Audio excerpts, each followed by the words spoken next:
Semua orang pasti belajar. Bukan cuma mahasiswa. Saya sebagai dosen juga terus belajar. Belajar teknologi baru, belajar dari kasus-kasus baru, supaya saya bisa dapat pengalaman-pengalaman baru. Kalau belajar formal itu udah pasti. Tetapi kalau dilihat dari sisi lainnya, ketika berdiskusi dengan mahasiswa, tidak hanya mahasiswa yang belajar dari saya, tapi saya juga banyak belajar dari mereka. Apalagi saya banyak dapat pelajaran dari orang tua, sahabat, lingkungan, dan pengalaman. Tapi, sebagai mahasiswa yang hidup di lingkungan akademis, saya banyak berdiskusi dengan dosen-dosen saya. Banyak pengalaman mereka yang bisa jadi sumber inspirasi dan motivasi. Pada akhirnya, kalau mau maju, kita selalu butuh orang lain. Daripada sendiri-sendiri, lebih baik kita belajar bersama untuk maju bersama. Supaya masa depan kita sama-sama cerah. Untuk masa depan Indonesia yang lebih cerah.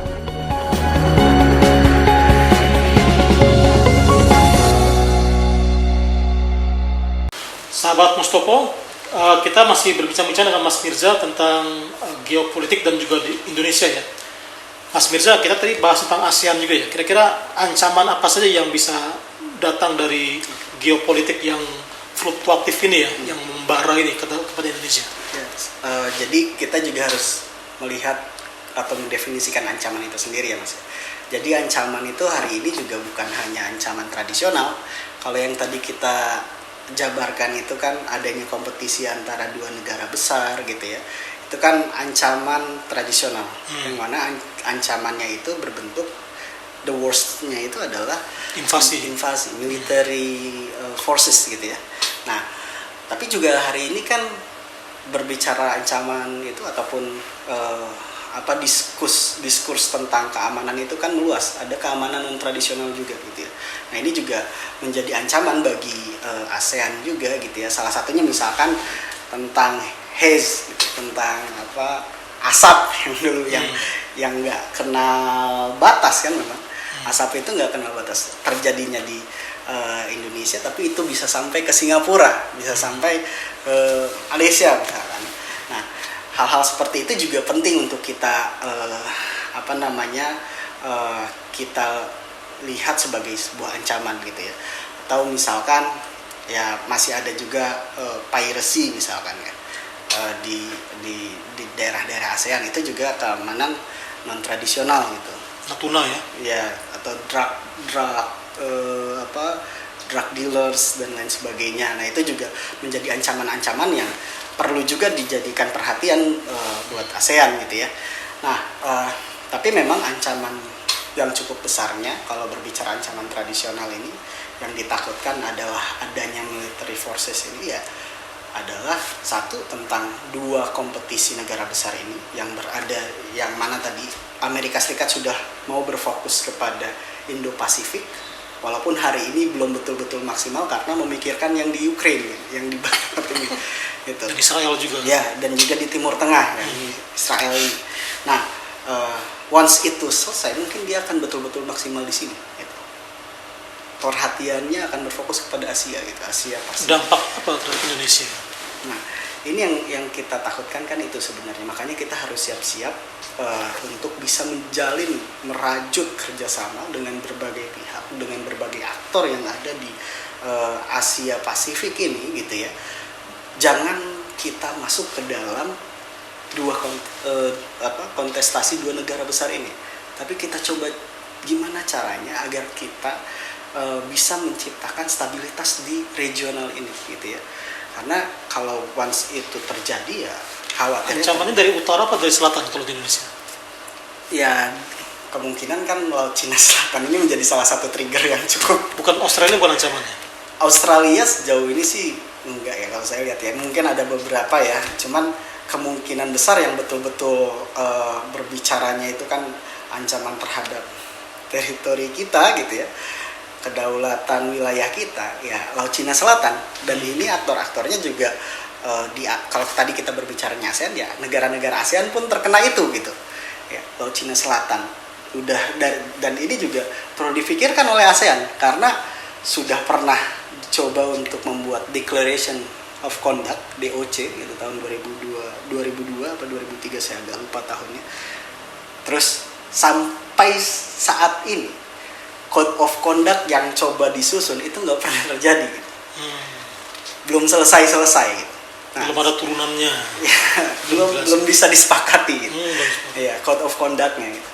Nah, terus sempat juga jadi ini kan yang jadi persoalan itu adalah China itu dia bikin garis putus-putus. Kalau dulu 9 days, sekarang udah 10 days lagi. Nambah lagi. Udah 10 garis putus-putus ini. Baru dikeluarkan itu kemarin bulan-bulan September 2023 kalau saya nggak salah akhir. Nah, itu udah 10 days lah ini nih gitu.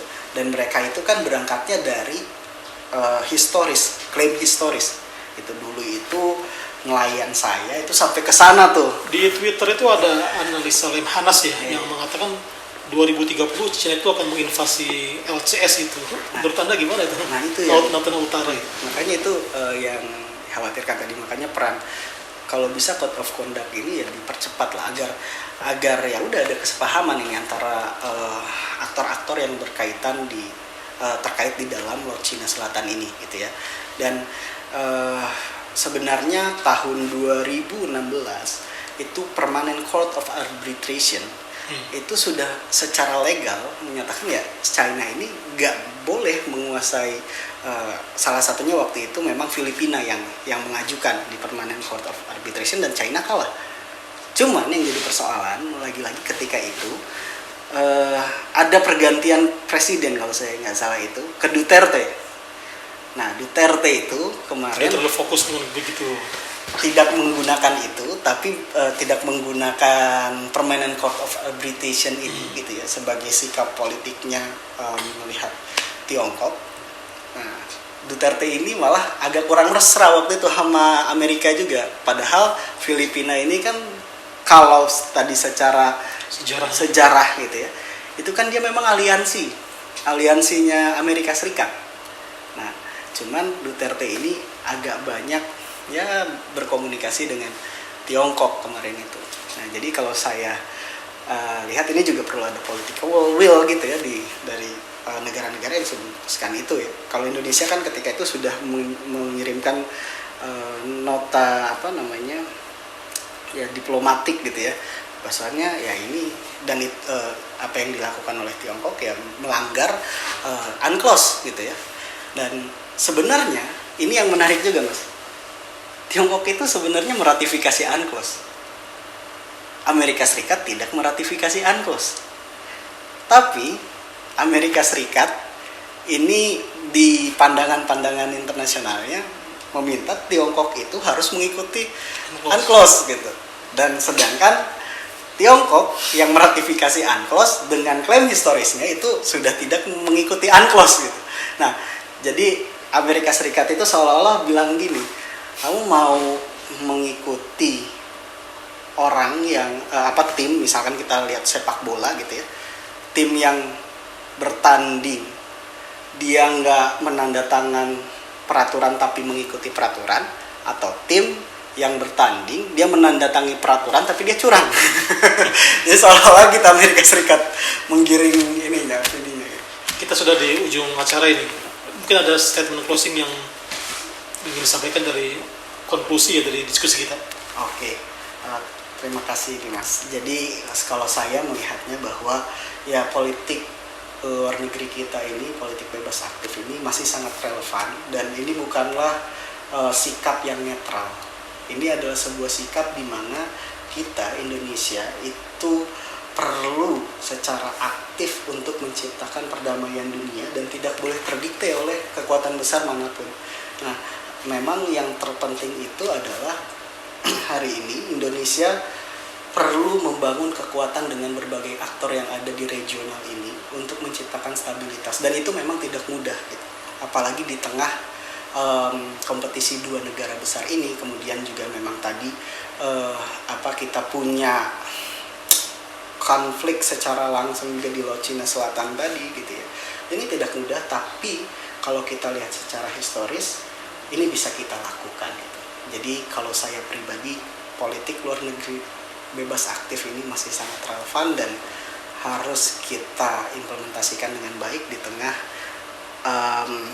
geopolitik ini yang semakin membara ya. Kalau bahasa temanya kemarin tuh saya dapat itu geopolitik yang semakin membara.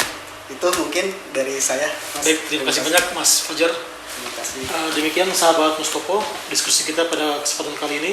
Simak terus ya video-video yang kita produksi di channel kita ya, channel Mustopo TV. Sampai jumpa di tema berikutnya. Assalamualaikum warahmatullahi wabarakatuh.